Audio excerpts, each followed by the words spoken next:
President Trump unveiled his first national security strategy this afternoon, mandated by Congress. The report is an opportunity for Mr. Trump to showcase his view of American priorities and goals in an unstable world. America is coming back, and America is coming back strong. The president used the speech to again put his America First stamp on U.S. foreign and military policy. We do not seek to impose our way of life on anyone, but we will champion the values without apology. We want strong alliances and partnerships based on cooperation and reciprocity.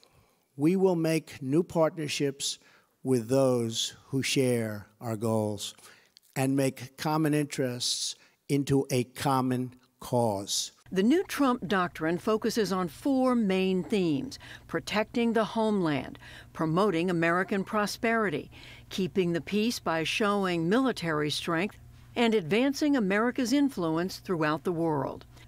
Mr. Trump has sought warmer ties with Russia's President Vladimir Putin and China's President Xi Jinping. But the doctrine he rolled out today brands both nations as revisionist powers that challenge American influence. We will attempt to build a great partnership with those and other countries, but in a manner that always protects our national interest. But while we seek such opportunities of cooperation, we will stand up for ourselves and we will stand up for our country like we have never stood up before. China is described as a strategic competitor, aggressively building up its military and extending its claims in the South China Sea. Russia is criticized for using subversive measures, as in the annexation of Crimea from Ukraine. But there is no mention of Russian interference in the U.S. election. The strategy also cites ongoing threats from the Islamic State and other militant groups, and it calls out rogue regimes like North Korea. America and its allies will take all necessary steps to achieve a denuclearization and ensure that this regime cannot threaten the world. This situation should have been taken care of long before I got into office, when it was much easier to handle. But it will be taken care of. We have no choice. The Trump plan makes little reference to global warming as a risk to national security. That's despite concerns about climate change destabilizing countries and triggering mass migrations of refugees. Now with me is the man who led the process to devise this new strategy, the President's National Security Advisor, Lieutenant General H.R. McMaster. General McMaster, thank you for joining us. To the extent this is described as an America First strategy, how is it different from what came before? Well, it's very different, Judy. First of all, it's a pleasure to be with you. And what the President has done is given clear direction that allows us now to prioritize our efforts very clearly. The first priority is always to protect the homeland and American citizens. And you see what the President's done to move out on that agenda already in terms of improved border security. But what the strategy really emphasizes as well is the need to protect our technological and industrial and national security innovation base from really sophisticated forms of aggression, including cyber espionage and unfair trade and economic practices. Under promoting American prosperity, what's different about, I think, this strategy is the very close connection between the need to grow our economy and strengthen our economy and national security, and in particular, the emphasis on fair and reciprocal trade and economic practices, ending all forms of economic aggression, which involves, for example, transfer of intellectual property based on unfair market access. The third key to this is peace through strength, and the President has moved out on this as well, as you can see, with the defense budget and addressing a bow wave of deferred military modernization and reversing the reduction of the size of our force, even as threats to our national security increased. And peace through strength is a very important theme that, as you know, goes back to the first national security strategy of President Ronald Reagan. And finally, advancing American influence. The President said it in the clip that you showed. It's cooperation with reciprocity. What the President wants to do is strengthen our alliances by equitable burden sharing and responsibility sharing. And you see that with his approach to NATO in particular. But you see now more NATO countries contributing more to their defense, and also key allies like South Korea and Japan as well, bearing more of the burden in our common defense and our common approach to common problems. Well, there's so much to ask you, but to the extent this is a more competitive world you describe, does the rest of the world now have more to fear from the United States? Oh, the rest of the world should welcome the United States leading again, competing again. And so what we've found is when we looked at some previous approaches, a lot of these strategies in the past have been aspirational. We said, well, we have to really look at the world as it is, and we have to be able to compete effectively across multiple arenas. Economic competition, as I mentioned, but security competition, and then also new forms of competition that we're seeing using new domains. Space is now a competitive domain. Cyberspace, certainly a new competitive space. And so what this strategy emphasizes is that we need to compete to advance and protect our interests. And we want to do that.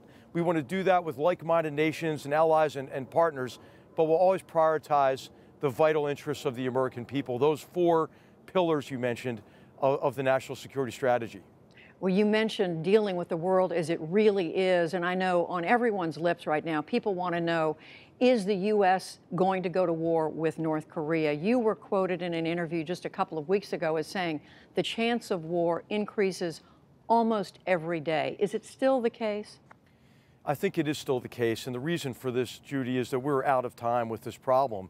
Not out of time completely, but we have a very short amount of time to be able to address the problem of North Korea. As you know, the North Korean regime has continued its testing, its nuclear testing and its missile testing in a way that threatens the whole world. And failed agreements of the past had assumed that, well, we have more time to really cope with this problem set and to reach denuclearization. So what we really want to do is do everything we can now with everyone across the world, with allies and partners and China and Russia, to take all the diplomatic action, all the economic action we can to convince Kim Jong-un this is a dead end. And the reason why this is so important is because he poses such a grave threat to the world. I mean, this is a regime, the last regime on Earth you would trust with a nuclear weapon, and his intentions likely involve nuclear blackmail as well, and it could lead to the breakdown of the non-proliferation regime in Northeast Asia in a way that could see other countries arming with the most destructive weapons on Earth. It sounds as if from the administration's definition that North Korea already poses the worst kind of threat to the region, to South Korea, to Japan, to U.S. territories in the Pacific. What more is it that the U.S. is waiting for the North to do if the U.S. is prepared to take a preemptive action?